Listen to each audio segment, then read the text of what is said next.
Welcome! A quick short video about a simple fix for the more or less well-known issue with the charging contacts on the iRobot Roomba 10 Max. I recently purchased a 10 Max with a defective docking station, and as you can see, the left charging contact no longer extends fully. Therefore, the robot can no longer charge when it's in the docking station.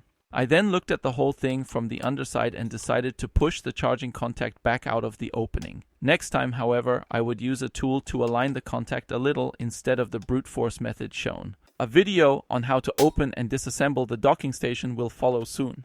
The actual contact surface of the charging contact was still deeper.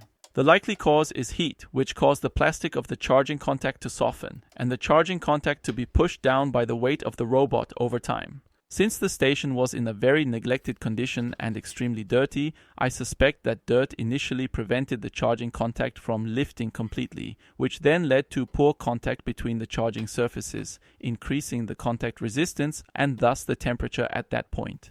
This ultimately led to the plastic softening and the actual charging contact sinking in. My first temporary repair is to secure the charging contact with electrical tape. In the long term, I'll probably glue the contact in place once I've found a suitable heat-resistant adhesive. The robot is currently charging perfectly again.